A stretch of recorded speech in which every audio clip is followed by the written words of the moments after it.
नमस्कार, मैं हूँ गरिमा। स्वागत है आपका जमजम न्यूज में। आइए देखते हैं खबरें विस्तार। इंदौर के रिटेल गारमेंट व्यापारी एसोसिएशन ने ऑनलाइन फ्रॉड के खिलाफ उठाया मुहिम। व्यापार में यूपीआई पेमेंट को किया प्रतिबंधित। इंदौर के रिटेल गारमेंट व्यापारी यूपीआई पेमेंट से व्यापार नहीं करेंगे। पिछले कुछ समय से यूपीआई पेमेंट के जरिए कई फ्रॉड मामलों में हुई धोखाधड़ी के कारण उनके कई व्यापारियों के अकाउंट फ्रीज कर दिए गए थे। विरोध में अब व्यापारी केवल क्रेडिट कार्ड और नकद भुगतान स्वीकार करेंगे।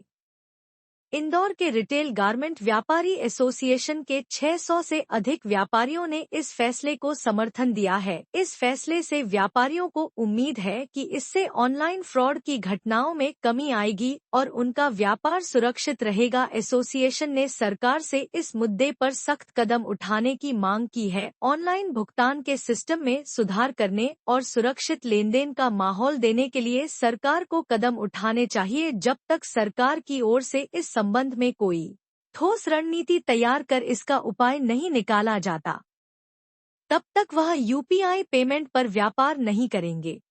सर, इस तरीके का आपने पेमेंट बंद करा है, ऑनलाइन पेमेंट लेना व्यापारियों द्वारा बंद कर दिया गया है। सर, हम व्यापारियों हम भारत सरकार की ऑनलाइन पेमेंट की व्यवस्था के भागीदार हैं।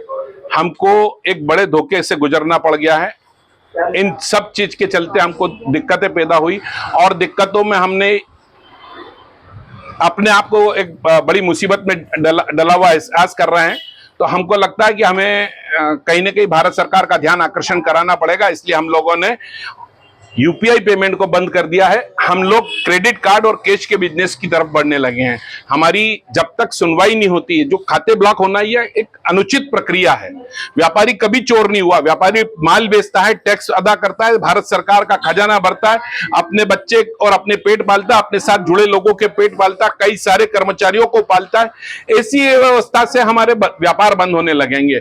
खाते बंद करना नीतिगत नहीं है। खाते चोर को पकड़ना चाहिए, चोर के व्यापार करने वाले को चोर मान लिया जाए, ये कतई नहीं होना चाहिए। कब से पेमेंट बंद कर रहे हैं? ये अभी 5-6 दिनों से हमारे पास एक शिकायतें आने लगी है। 20-25 व्यापारियों के खाते बंद हुए हैं।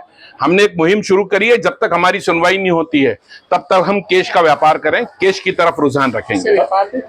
जो भी फर्क आएगा वो सही है, लेकिन व्यापार जागरूकता जरूरी है। साइबर फ्रॉड बहुत बड़ा हो रहा है और हमको लगता है कि इसमें देश ने विदेशी चैनलें काम कर रही है।